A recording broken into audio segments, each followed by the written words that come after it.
Rain pounded the empty streets as Jack drove home after a 14-hour shift. He was exhausted, ready to collapse into bed beside his 5-year-old son. But then he hit the brakes. Under a broken street lamp stood 2 young girls, drenched, shivering, their wide eyes filled with fear. For a moment, Jack's chest tightened. The memory of losing his wife came flooding back, and with it the sound of cries he could never forget. His hands trembled on the steering wheel. Should he keep driving, pretending he hadn't seen them? Or should he stop, knowing it might change his life forever? Freedom, kindness, sacrifice. None came without a cost. And tonight, Jack had to choose whether to carry that cost or walk away. Do you believe freedom is worth risking everything? Drop an S below. Jack's life was not the one he had once imagined, but it was the only one he had left.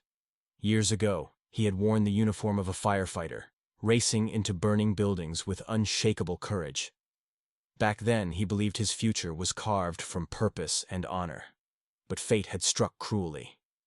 A car accident stole his wife away, leaving him a widower at 32, with only his little boy Ben to remind him why he had to keep fighting.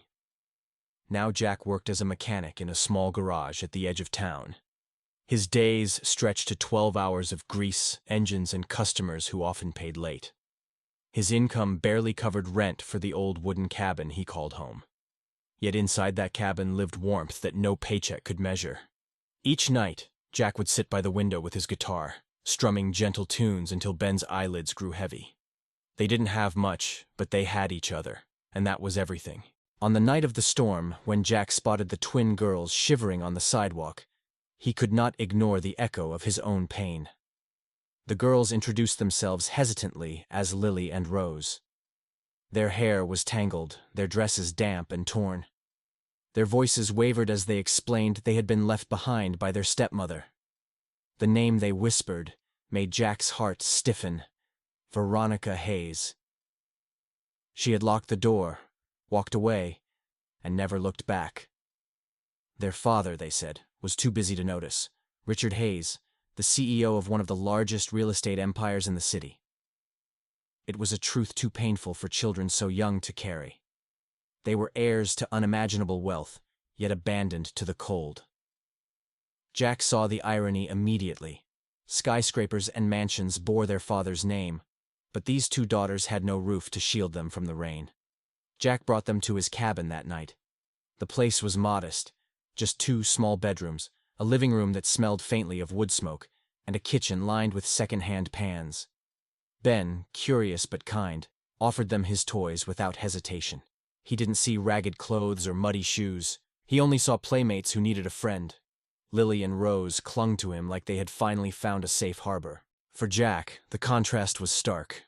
While Richard Hayes dined in golden-lit halls and rested in a mansion guarded by gates, his daughters were sitting on the worn rug of a poor man's cabin, sharing soup and laughter with strangers. The world outside saw status, success, and untouchable power. Inside Jack's home, the truth was simpler. Children just needed love, and love was something money alone could not buy. That night stretched long into silence. After Ben drifted to sleep, Jack lingered by the fire, staring at the twins curled up on the couch beneath a faded quilt. He thought about the risks. Neighbors would question his motives. Authorities might knock on his door, and surely the Hayes family would come for the girls. But as the rain eased and the embers glowed, Jack knew one thing with certainty. He could not abandon them. He had once lost the person he loved most in the world. He would not let these children feel the same emptiness, not while he still had the strength to protect them.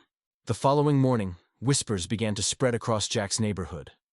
2 strangers, twin girls no less, had been seen entering his cabin late at night. People who once nodded politely at him now eyed him with suspicion. A widowed mechanic with barely enough to raise his own son. What business did he have sheltering someone else's children? Jack ignored the stares, but deep down he knew the questions would not go away. His first thought was to find the girl's father. Surely Richard Hayes deserved to know his daughters had been abandoned. Jack called the Hayes estate, but his calls were deflected by secretaries and assistants. Eventually, one cold voice delivered the final message. "Mr. Hayes is unavailable. Please do not call again." The line went dead, leaving Jack gripping the receiver in disbelief. Meanwhile, Veronica moved swiftly. Instead of admitting her cruelty, she twisted the story.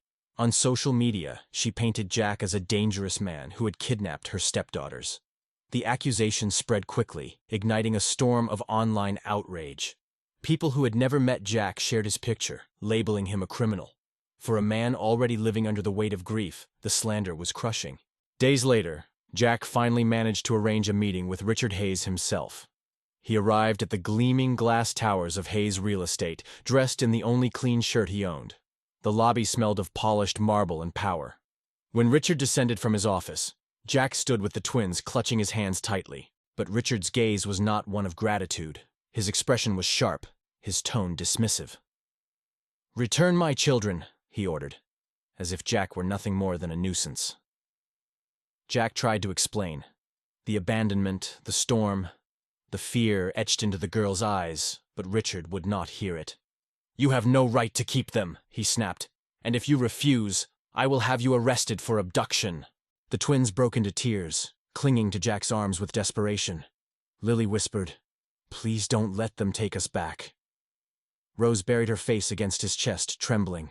The security guards moved closer, awaiting Richard's signal. For a moment, Jack stood trapped between authority and compassion. The confrontation cut deeper than Jack expected.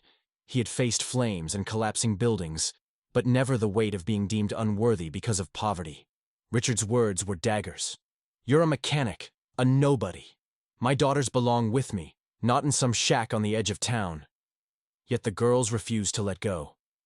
Their fear was louder than Richard's anger, and in that raw moment, Jack realized he was no longer just a bystander. He had become their protector, whether the world believed in him or not. The conflict was no longer about sheltering two lost children. It was about proving that love and sacrifice could stand against wealth and indifference. But as Richard's lawyers prepared their case and Veronica's lies fueled the public, Jack understood one painful truth. The fight for Lily and Rose had only just begun, and it would test everything he had left to give. Jack knew he couldn't win this battle alone. Richard Hayes had power, money, and an army of lawyers. Jack had only his savings, which weren't enough to survive a single lawsuit. Still, he refused to surrender. He found a small law office downtown, where a young attorney agreed to represent him, at a price Jack could barely afford. To pay the retainer, Jack sold the only valuable possession he had left, his battered pickup truck. Watching it drive away felt like selling a piece of himself, but protecting Lily and Rose mattered more than comfort. Veronica, however, refused to stay quiet. She launched a vicious online campaign, painting Jack as an opportunist exploiting children for sympathy. Photos of his modest cabin were posted alongside cruel captions. Neighbors who once waved now turned their backs. At the grocery store, people whispered as he passed, clutching their carts as if he were dangerous. The pressure weighed heavily on him, but the girl's trust kept him moving forward. Then came the crisis that nearly broke him. Rose fell ill with a severe cough that worsened into pneumonia. Jack rushed her to the hospital, but the receptionist coolly demanded insurance and upfront fees. His mechanic's wage could not begin to cover the cost. Desperation clawed at him until an unexpected figure appeared. Emma Hayes, Richard's estranged sister. Emma was a respected physician, admired for her skill and compassion. At first, she was skeptical of Jack's story. She had heard the rumors, seen the headlines labeling him a kidnapper. But as she watched him cradle Rose's hand, begging the doctors not to give up, her doubts began to crack. She treated the child personally, refusing payment. Over long hours in the ward, she observed Jack's devotion, not only to his son Ben, but also to these girls who had no blood tie to him. Meanwhile, Richard faced his own storm. Journalists had begun asking questions about Veronica's role as stepmother. Whispers of neglect and infidelity swirled around his mansion. His empire, built on polished glass and steel, now stood on shaky ground. To silence the scandal, he demanded the twins be returned immediately, framing it as an act of paternal love. But those closest to him knew the truth. Richard feared exposure more than he longed for reunion. The tension escalated toward the courthouse. Richard's attorneys filed motions, demanding custody. Jack's lawyer argued abandonment and emotional harm, but the evidence was fragile. Without proof of Veronica's cruelty, the judge leaned toward Richard's wealth and stability. For Jack, every hearing was a battlefield where the odds tilted against him. Through it all, Emma became an unlikely ally. She visited the cabin, bringing groceries and medicine. She listened to Jack's late-night worries, her guarded heart slowly warming to his quiet strength. The children adored her, and Ben often fell asleep against her shoulder as she read bedtime stories. For the first time since the firehouse days, Jack felt he wasn't fighting alone. But Richard grew more ruthless. He accused Jack of manipulating Emma, claiming Jack sought money and influence. Veronica, desperate to protect herself, fabricated new lies, even suggesting Jack endangered the children. The media devoured every headline, turning the struggle into a spectacle. As the court date loomed, Jack understood he wasn't simply fighting for custody. He was fighting to prove that love could exist without wealth, that sacrifice could outweigh privilege, and he knew the storm had only just begun. The night of the fire began quietly. Jack had taken the twins and Ben to the community center to meet with his lawyer. Emma had joined them, carrying a stack of medical records that proved the girls had been neglected. Those documents, along with Veronica's signed notes, could tip the balance in court. They stored the files temporarily in an old storage warehouse behind the lawyer's office, planning to present them the next day. But Veronica had caught wind of it.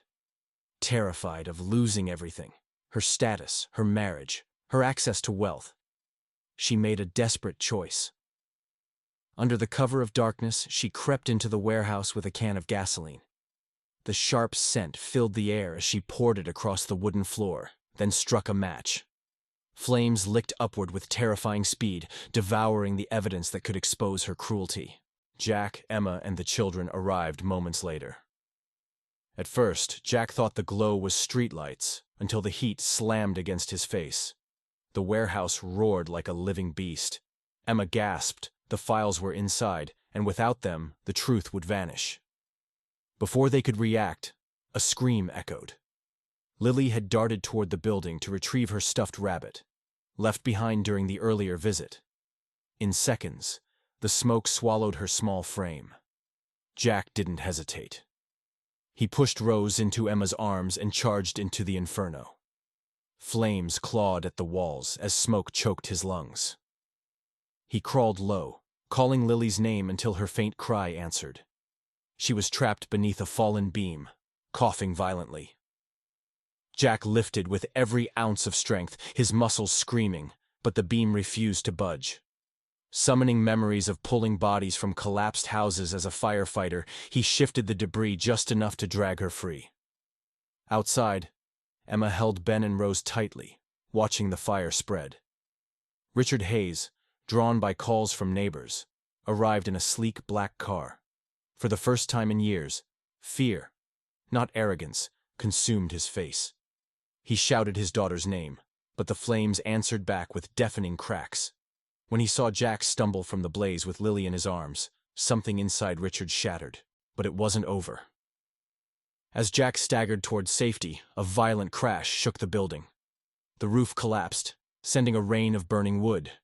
He twisted his body, shielding Lily beneath him as the debris fell. The world turned red and black.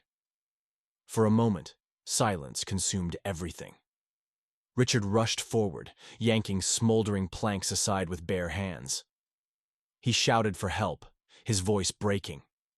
Emma screamed Jack's name, terrified she'd lose him. When they pulled him free, his clothes were scorched, his skin burned, but his grip on Lily had never faltered. She coughed weakly, alive because he had refused to let go. Richard fell to his knees beside them. In Jack's burned, soot-covered face, he suddenly remembered a night long ago, when a firefighter had dragged him from a collapsing building, saving his life at great personal risk. That firefighter was Jack. Shock and guilt crashed over him like the flames themselves. For years, he had dismissed the man who once saved him. Now Jack had done it again, this time for his daughter. The fire raged behind them, consuming every lie Veronica had tried to bury.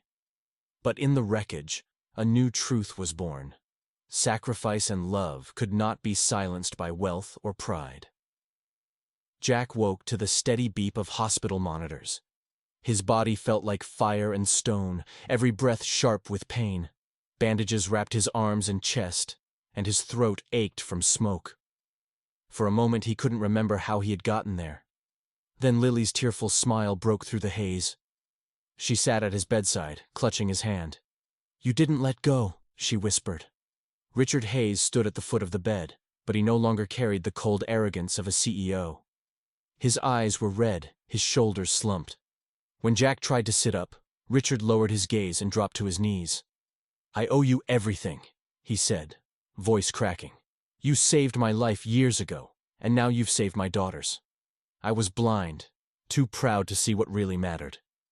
For the first time, the powerful man looked small. The police arrived hours later, escorting Veronica in handcuffs. She screamed and cursed, but the charges were clear: child neglect, arson, attempted harm. The media that once echoed her lies now splashed her downfall across headlines. Jack's name, once tarnished, was suddenly hailed as heroic. Neighbors who had whispered suspicion began leaving flowers and food outside his door. The court case concluded swiftly after the fire. With Veronica exposed and Richard humbled, the judge faced little difficulty in granting custody to Jack. Yet, in a surprising turn, Richard made a plea of his own, not to take the children back into his mansion, but to stand beside Jack. He announced the formation of a charitable foundation for abandoned children, and he wanted Jack as his partner. It was not charity, he insisted, but redemption. Emma's role grew quietly but powerfully in the days that followed. She was by Jack's side at every appointment, tending his burns, encouraging his recovery. Ben adored her, often curling into her lap with the ease of a child who had finally found a second mother. Lily and Rose clung to her as well, their laughter filling the hospital halls. What began as cautious respect blossomed into affection neither Jack nor Emma could ignore. When Jack was discharged, the cabin became the heart of something larger. With Richard's resources and Jack's hands-on dedication, they transformed the property into a small training garage that doubled as a safe haven for at-risk youth. Ben ran around with greasy fingers, Lily and Rose painted signs, and Emma managed the medical side of the program. The laughter of children replaced the echo of grief, and every corner carried the promise of healing. Richard visited often, not as a distant CEO but as a grandfather figure. He brought supplies, donated vehicles for training, and even shared meals around Jack's worn kitchen table. The mansion still stood on the hill, but his true home had become the modest cabin that overflowed with love. For Jack, the scars remained, on his skin, in his heart, but they no longer symbolized loss. They were reminders of survival, of second chances, of love strong enough to rise from ashes. He had walked through fire twice and emerged with more than he had ever dreamed possible. A family that was bigger, stronger, and bound by choice rather than blood. In the end, Jack realized he hadn't just saved Lily and Rose. They had saved him too, pulling him out of loneliness into a new life where sacrifice gave birth to hope. In the end, Jack's story was not just about saving two abandoned girls. It was about proving that kindness and sacrifice can heal wounds that money and power never could. He had risked everything, his home, his livelihood, even his life, and in return, he gained something greater than he had ever lost. A family built on trust, love, and second chances. Richard found redemption, Emma found love, and the children found a safe place to grow. And Jack, once broken by grief, discovered that the fire he carried inside could light the way for others. Stories like this remind us that no matter how deep the scars, hope can rise from the ashes. Everyone deserves a chance to start again, to find healing in unexpected places. Do you believe in second chances? If yes, comment the number 2 below, and don't forget to subscribe.